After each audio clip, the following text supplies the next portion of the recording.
Hey folks, Lenny Lawson here, the Car Guru. Just walked into the dealership a little while ago, and I walked into the Nissan service drive, and it smelled like gasoline.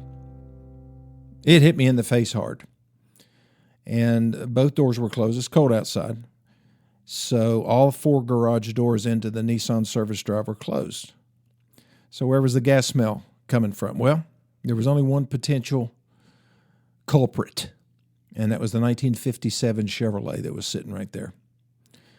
I looked underneath it. There's no drips, nothing, but it's pungent. And so I called my guy who handles all of my older cars, and he said, well, I'll come down. He works up at the other location. And he came down a couple hours later, and I heard that thing fired up and being pulled out. And about 15 minutes later, he calls me. He said, hey, can you come to the service drive over on the Ford side? We have an alignment rack there. And he had it pulled on top of the alignment rack. And I said, sure. And so I came back there. He said, I found your leak. I said, super. Where is it? And he showed me. It's the gas tank where the sending unit goes into the upper side of the gas tank. What is the sending unit? Well, that's the thing that measures how full or empty your tank is. The actual level of the gas is the sending unit, but also built into that unit are the vent and then the line that sucks gas all the way up to the carburetor, allows the car to run. So it has a gasket that goes around it, and it only leaked when the tank was full, and I just filled it up recently, and so it's pouring, really, but it's not. What happens is it drips out and then just kind of comes over the lip and drips a little bit more, and then it evaporates, but it's evaporating into the air. Thus the smell in the Nissan service drive this morning. Now, you can imagine what my wife would have said if I had that thing in the basement of our house, and that smell was wafting up to our big den just above the garage. So now, once that is repaired, the sending unit has been ordered. It will be installed tomorrow, as I understand it. Then we will be able to put that 57 Chevrolet in the showroom of a Ford dealership. But that's okay. I mean, we have a lot of Chevrolet history, and I think people understand that. The Lawsons have been around Greenville, Tennessee for a long time. Most of our customers know that we used to be the Chevrolet dealer in town for 35, 36 years. So my Ford customers will just have to put up with it. So why am I bringing this up? Well, the reason I am is because vehicles like yours and mine have a lot of fluids in them. And sometimes those fluids don't want to stay where they're supposed to stay. Now, if you have an older car or a collection of older cars like I do, sometimes you just have to accept the fact that they're going to drip. And a lot of that has to do with the quality or the lack of quality in aftermarket parts that are available and gasket materials. And, okay, so there's going to be a small drip underneath my 1930 Ford Model A and my 34 Model 40 and even my Mustang, 66 Mustang. They're just going to, when they sit, over time they're going to leak. And also there are just natural things that happen, like with your vehicle. As it ages, the gasket material becomes brittle and fails. All of the different hot and cold cycles can cause gaskets to fail. One of the worst culprits are valve cover gaskets. They tend to fail first, and then oil pan gaskets and sometimes transmission pan gaskets. Sometimes you'll see a rear differential leaking over time, but usually, you don't have a lot of rear differentials anymore unless you're talking about a pickup truck or a big SUV. Pretty much everything is either front-wheel drive or maybe all-wheel drive, and it's possible that you would have a leak, but it's unlikely. So on a modern vehicle, if you see a leak, it's really of more concern to me than something old.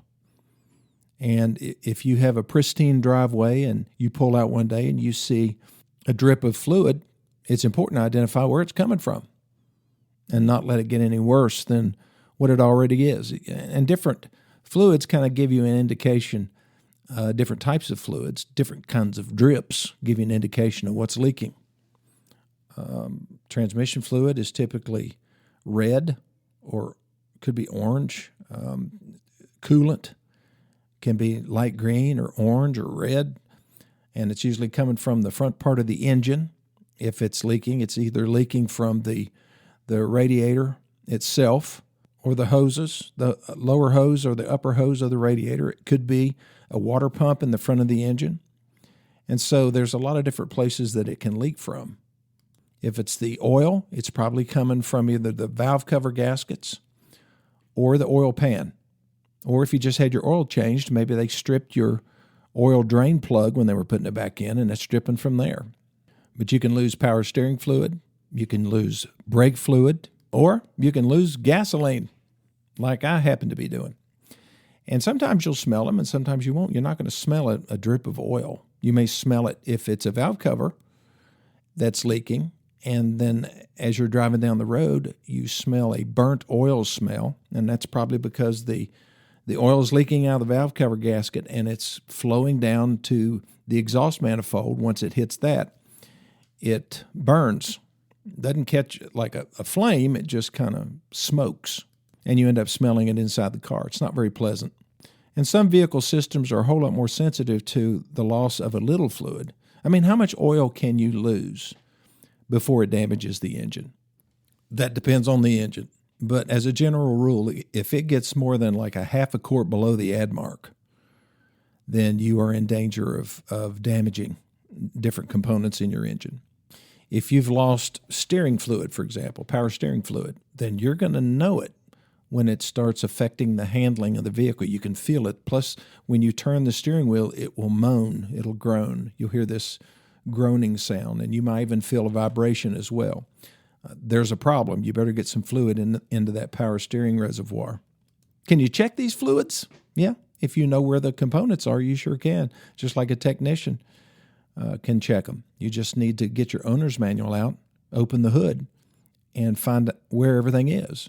And take the cap off, take a look at it so you understand how to read the marks and what to look for.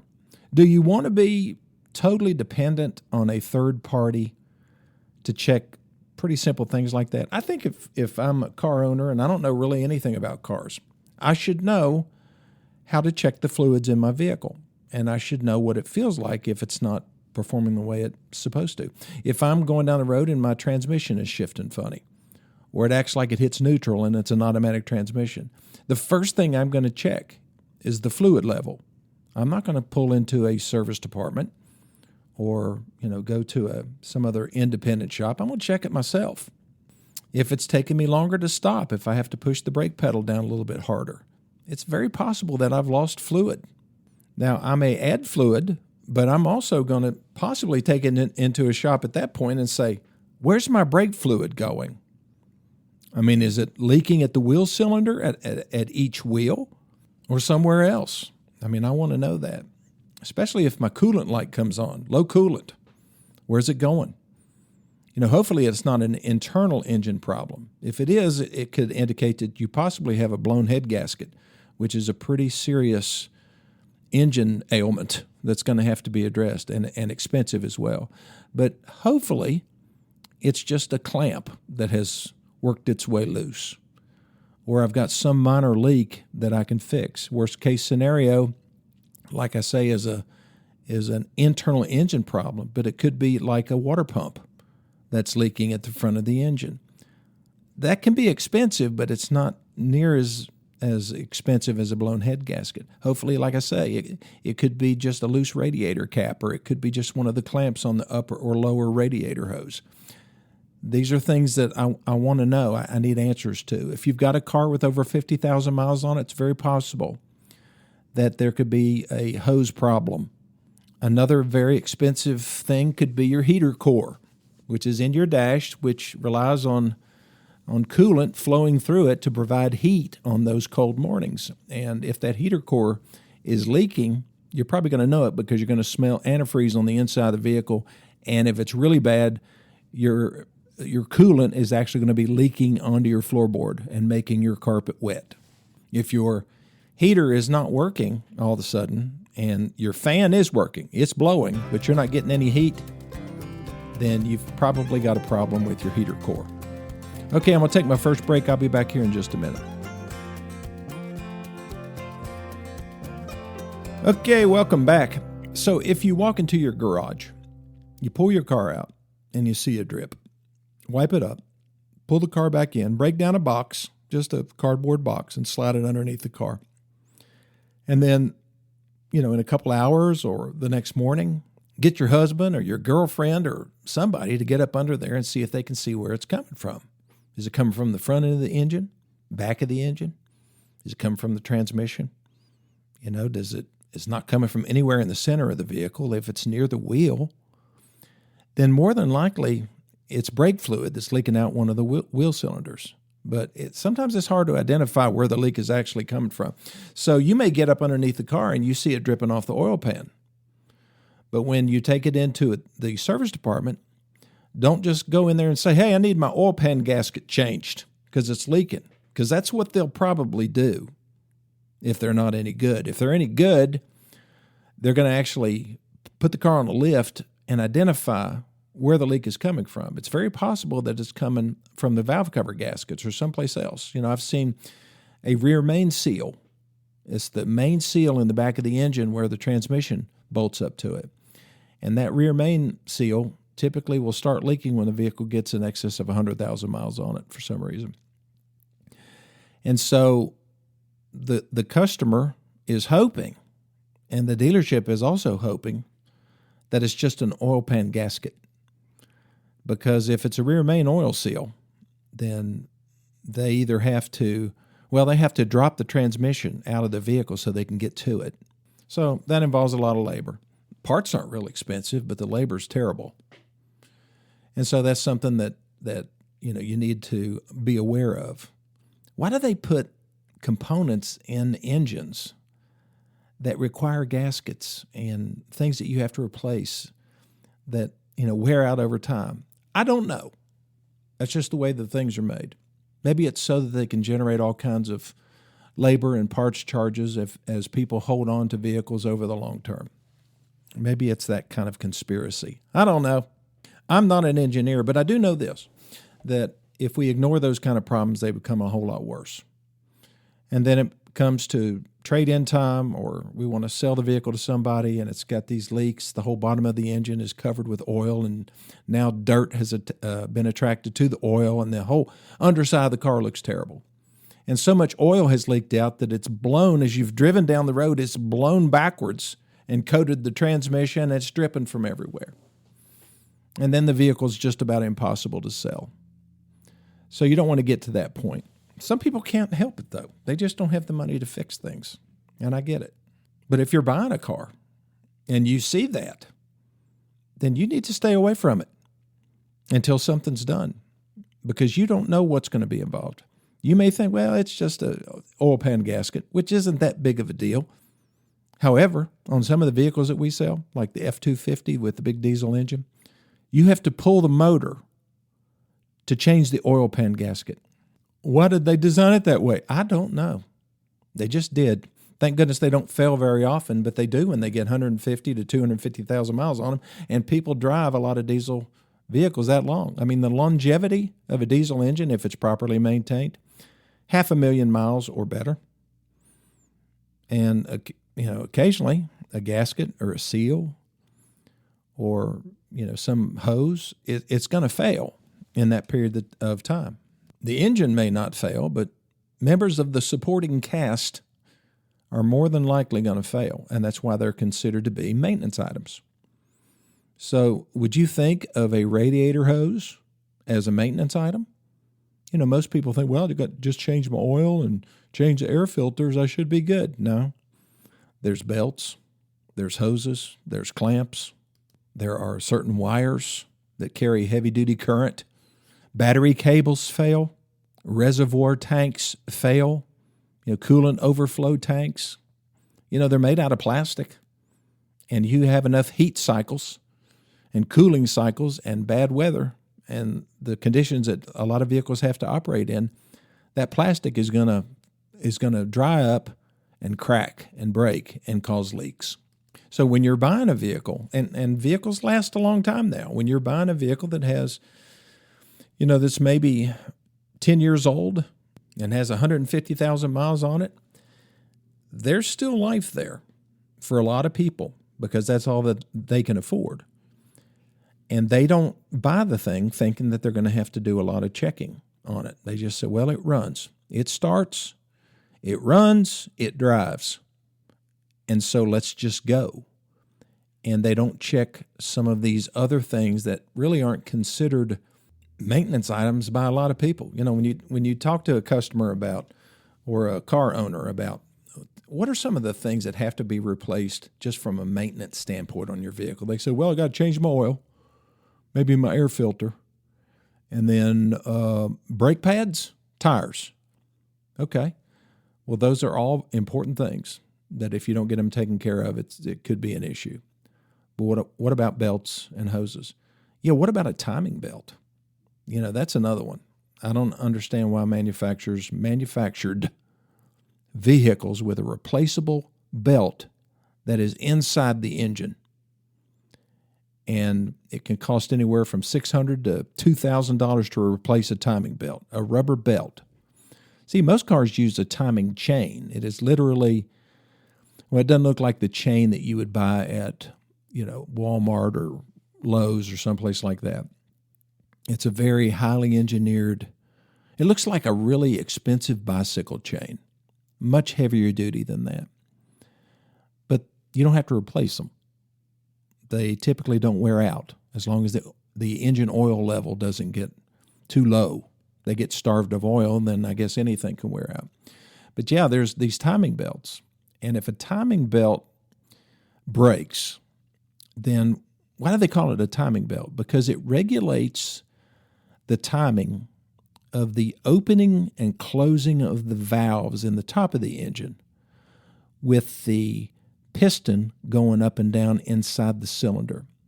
So as the piston goes up, the valves in the top of the engine close so that they don't come into contact with one another. When the piston goes down, the intake valve opens up to let air into the cylinder chamber. Then the valve closes as the piston comes up. Then when the piston goes back down after the power stroke, then the exhaust valve opens up and the piston rises back up and forces the exhaust out through the exhaust valve, and the valve closes before the piston, reaches it. Does that sound like something that would need to be timed just perfectly? Yes, it does. Timing belt breaks. You're going down the road. Then there is no control over the sequence of when the valves open and the piston comes to the top. So you have the top of the piston banging against open valves, which immediately break, shattering metal, and metal goes throughout the engine and destroys the engine. That's a very layman's way of describing what happens when a timing belt breaks and you got your foot on the gas and you're going down the road. And before long, the engine it shuts down because it's locked up. There's no way for the pistons to move. They're just jammed up against pieces of metal. You've destroyed the bearings. It's just a basket case. Now, I have actually heard of people, somehow they know that there's a serious problem, and as soon as they hear a big popping noise, they turn the engine off, and it doesn't give it enough time for there to be internal damage when the timing belt breaks. But that is extremely lucky and very rare. So when you buy a car that has 60,000 miles on it or more, in some cases they call for timing belt replacement at 100,000 miles, but most of them are at 60,000. And you're looking at a car and it's got 62,000 miles on it or 80,000 miles on it. The first question you need to ask is, does this use a rubber timing belt? Is the timing belt in this vehicle serviceable?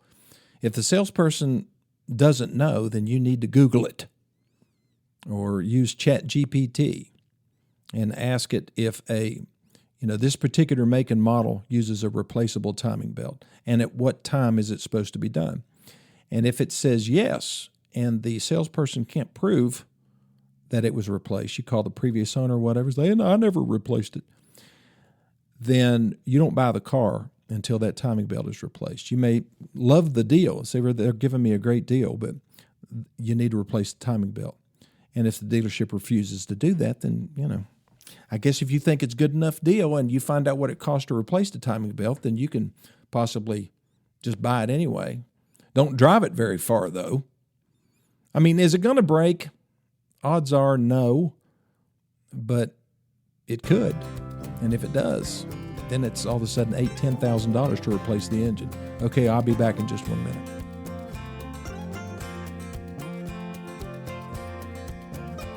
I had a listener ask if I would pull a Carfax on a vehicle he was thinking about buying. I said, well, sure. Now, we use AutoCheck, which is the same thing as Carfax. It's just different. It's by Experian.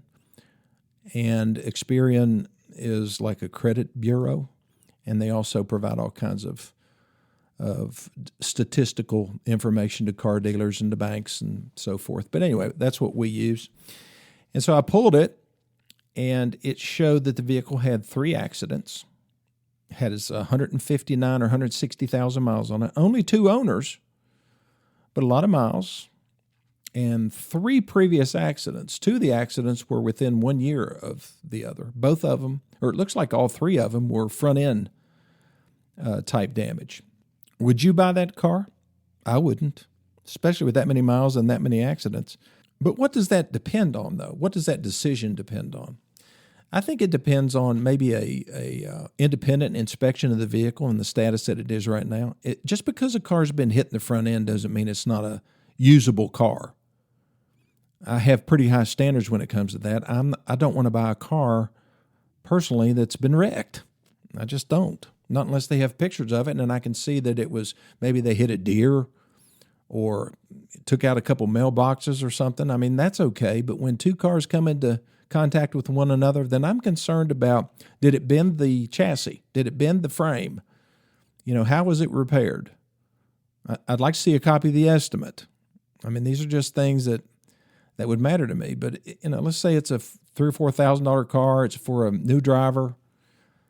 You're in a hurry, and you really can't afford anything else. Then is it okay to buy that vehicle? Yeah, I guess it is.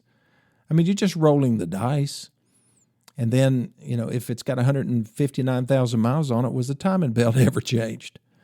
Because if it's not been done, I mean, you could find yourself stranded on the side of the road in a matter of months. And then you've sunk $3,000 or $4,000 into something that's not worth $100. So I hope this information has been helpful to you. If you have any questions, automotive related, feel free to send me a text message, 423-552-2020.